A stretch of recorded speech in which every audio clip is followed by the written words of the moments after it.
Hello friends, हम पढ़ रहे हैं acid base and salt. Previous video में मैंने आपको बताया था कि एसिड के यूज क्या हैं और अम्लीय वर्षा यानी एसिडिक रेन के बारे में बताया था। हमने आपको बताया था ऑक्जेलिक अम्ल का इस्तेमाल क्या होता है, नाइट्रिक अम्ल का इस्तेमाल क्या है, ये सब बताया था। तो आज बात करते हैं उसी कड़ी में बेस के बारे में। बेस क्या है? क्षारक। तो क्षारक में कई प्रॉपर्टी होती है। क्षारक में ये सब प्रॉपर्टी होती है कि ये स्वाद में कड़वे होते हैं, they are bitter in taste. Next point है they turn red litmus to blue litmus. ये लाल लिटमस को नीले लिटमस में बदलते हैं। They gives OH minus ion, इसे बोलते हैं हाइड्रोक्साइड आयन। ये हाइड्रोक्साइड आयन देते हैं इन वाटर, पानी में। जल में क्या करते हैं? OH माइनस आयन देते हैं। तो देखिए इसका कुछ एग्जाम्पल भी लिख लेते हैं। जैसे मान लिया जाए सोडियम हाइड्रोक्साइड, ये बेस है। अगर ये जल होगा, एक्वा सॉल्यूशन लेंगे तो क्या बनेगा? Na+, ये जली विलयन में हो जाएगा, और OH माइनस आयन। और कोई ले लेते हैं जैसे AOH का होल ट्वाइस, तो इसमें क्या हो जाएगा? Ca++ आयन बनेगा और साथ साथ 2OH माइनस आयन बनेगा। इस तरह से OH में डबल माइनस होते हैं। जैसे कह दिए NH4OH, इसे अमोनियम हाइड्रोक्साइड बोलेंगे। देखिए ये NaOH को सोडियम हाइड्रोक्साइड बोलेंगे, तो sodium ion plus hydroxide ion दे देगा। इसे कैल्शियम हाइड्रोक्साइड बोलते हैं। इसी को क्विक लाइम, इसको बोलते हैं स्लैग्ड लाइम भी बोलते हैं, बुझा चूना बोलते हैं। तो Ca++ और 2OH माइनस आयन दे देगा एक्वा सॉल्यूशन में। और जैसे ये सोडियम हाइड्रोक्साइड, ये अमोनियम हाइड्रोक्साइड, इसे क्या बोलेंगे? Ammonium hydroxide. जब ये जल में घुलेगा, ये एक्वा सॉल्यूशन इनका लेंगे, एक्वा सॉल्यूशन, तब ये क्या हो जाएगा? NH4+ और OH, ये प्लस लगाएंगे, OH minus ion, OH minus ion. तो ये जो एग्जाम्पल है, ये सारे बेस के एग्जाम्पल हुए। अब बात करते हैं क्षार के बारे में। ये क्षारक हो गया। अब क्षार के बारे में बात करते हैं। इसे एल्कली बोलते हैं, क्षारक। ये क्षारक क्या होते हैं? जो क्षारक जल में घुल जाते हैं, उन्हें क्या बोलते हैं? उन्हें क्षार बोलते हैं। देखिए लेकिन वाटर सॉल्युबल क्या होते हैं? Water soluble bases are known as alkali, यानी जल में विले जो क्षारक हैं, यानी जल में घुलनशील जो क्षारक हैं, उनको क्या बोलते हैं? उन्हें क्षार बोलते हैं। तो ये आप याद रखिए, एल्कली अलग है, बेस अलग है, थोड़ा सा डिफरेंट है। बेस क्या होते हैं? जो पानी में घुलें या ना घुलें, जिसमें हाइड्रोक्साइड आयन दे जल में घुलने पर, वो होता है बेस। और एल्कली क्या होती है? क्षार। इसे जो वाटर सॉल्युबल होते हैं, सोडियम हाइड्रोक्साइड है, ये अगर पानी में घुल जाएगा तो ये एक सेमी लिक्विड फॉर्म बना लेगा, जिसे लेई भी बोलते हैं, LAI। इंडस्ट्रियल फॉर्म में, इंडस्ट्री में इसको लेई भी बोलते हैं अगर पानी में घुल जाता है।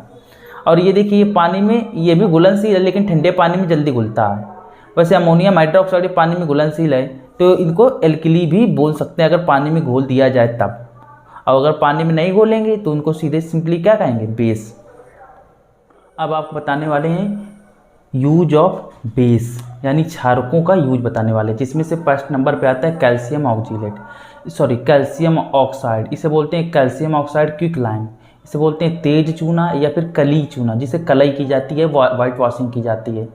तो ये कैल्शियम ऑक्साइड होता है। तो इसका इस्तेमाल जो होता है मिट्टी की अम्लता को दूर करने में करते हैं। जो मिट्टी के एसिडिक कैरेक्टर है उसको दूर करने में करते हैं, ये एसिडिक कैरेक्टर को दूर करने में करते हैं। देखिए जो मिट्टी है, सॉइल है, अगर जो सॉइल में क्या होगा? एसिडिक कैरेक्टर होगा तो भी फसल खराब हो जाएगी। अगर जो बेसिक कैरेक्टर है तो भी फसल खराब हो जाएगी। तो इस वजह से मिट्टी को चेक करते हैं कि मिट्टी में एसिडिक या बेसिक कैरेक्टर तो नहीं है। मिट्टी फसल के लिए अच्छी होनी चाहिए, न्यूट्रल, यानी जिसका pH 7 होना चाहिए। तो उस केस में हम क्या करते हैं? जैसे एसिडिटी ज़्यादा आ जाती है, मिट्टी में एसिडिक कैरेक्टर आ जाता है जब वो एसिडिक रेन होती है। तो एसिडिक रेन में क्या होता है? एसिडिक कैरेक्टर आ जाता है। अब जब मिट्टी की जो अम्लता है उसको दूर करने में क्या करते हैं? कैल्शियम ऑक्साइड का यूज करते हैं, जिसमें क्या होता है? बेस और एसिड मिल को न्यूट्रलाइज कर देते हैं। तो इस प्रकार की जो रिएक्शन बन जाती है वो न्यूट्रलाइजेशन रिएक्शन होती है।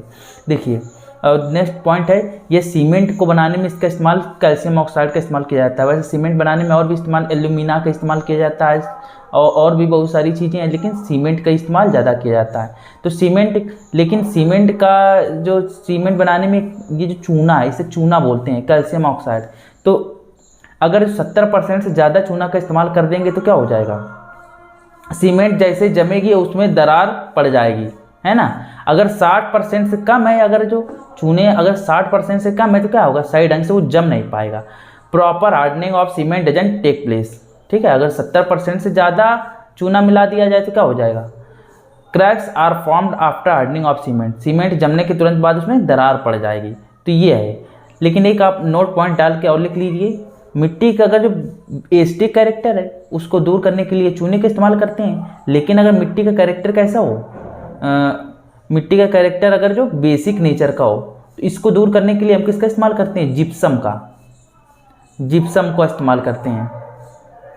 तो ये आप लिख लीजिए। नेक्स्ट बेस की बात करते हैं, इसे बोलते हैं कैल्शियम हाइड्रोक्साइड, इसी को बोलते हैं लाइम वाटर, यानी कैल्शियम हाइड्रोक्साइड या लाइम वाटर यानी चूने का पानी, या इसी को बोलते हैं बुझा चूना, इसी को बुझा चूना बोलते हैं। यानी जब पानी में डाल दिया जाता है तो बुझा चूना बन जाता है। तो ये बनता कैसे है, देखिए, जैसे कि अगर मान लो चूना है CaO, उसमें अगर पानी मिला दिया जाए तो क्या बन जाएगा, CaOH का होल टॉयज, ये बन जाएगा। यानी कैल्शियम ऑक्साइड, ये जो चूना है, तेज चूना जिसे बोलते हैं क्विकलाइम, उसमें पानी मिला देने पर ये बन जाता है, जिसे बोलते हैं कैल्शियम हाइड्रोक्साइड।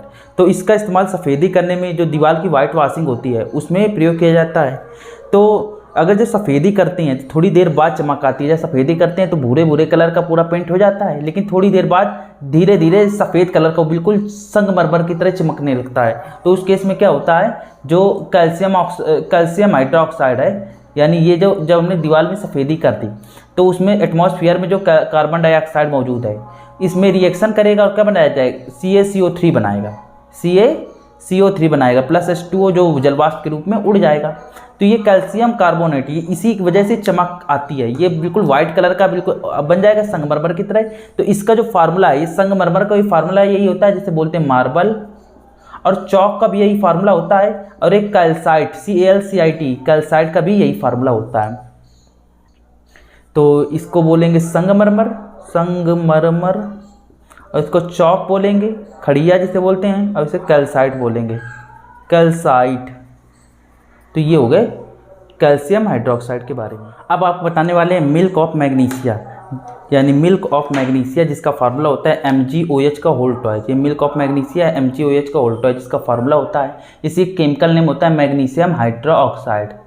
तो इसका इस्तेमाल इनो में करते हैं, इट इज़ यूज्ड इन इनो, इसका इस्तेमाल इनो में करते हैं, जो इनो होता है, ठीक है, जिसको पानी में घोलने पर वो क्या है, तुरंत यानी जो प्रति अम्ल के रूप में काम करता है। अब एज एन एंटासिड, ये प्रति अम्ल के रूप में इस्तेमाल करते हैं जब पेट वगैरह में, जैसे कि अगर अम्लता ज़्यादा हो जाए, एसिडिटी ज़्यादा हो जाए, तो जो सिरप वगैरह होते हैं जिनमें जो एंटासिड का काम करते हैं, उनमें मिल्क ऑफ मैग्नीशिया यानी मैग्नीशियम हाइड्रोक्साइड का यूज होता है। अब बात करते हैं उसके बारे में, सॉल्ट के बारे में। ये सॉल्ट क्या होता है, जब एसिड और बेस की रिएक्शन होती है, और साथ साथ क्या बनता है, सॉल्ट, एसिड और बेस की जो रिएक्शन के दौरान जो साल्ट प्लस वाटर बनता है, इसी को बोलते हैं neutralisation reaction. When acid and base reacts and gives salt and water, that is called neutralisation reaction. जब अम्ल और क्षारक की परस्पर अभिक्रिया द्वारा लवण और जल बनता है, या लवण और जल के बनने को ही उदासीनीकरण अभिक्रिया इसे बोलेंगे। इसे क्या बोलेंगे, उदासीनीकरण अभिक्रिया, ठीक है, उदासीनीकरण अभिक्रिया लिख लेंगे, यानी न्यूट्रलाइजेशन रिएक्शन, ठीक है। तो जैसे कोई एसिड ले लेते हैं, जैसे एसिड ले लिया, कोई भी एसिड ले लेते हैं, जैसे कि हाइड्रोक्लोरिक एसिड ले लिया प्लस सोडियम हाइड्रोक्साइड एक ले लिया, ठीक है, और इसमें NaCl बन गया और प्लस वाटर निकल गया। तो इस जो रिएक्शन होगी इसे क्या बोलेंगे, न्यूट्रलाइजेशन रिएक्शन। ठीक है, ये न्यूट्रलाइज हुए। आज के लिए बस इतना। अब नेक्स्ट वीडियो में हम बताएंगे यूज ऑफ साल्ट यानी लवण का इस्तेमाल। तो थैंक यू।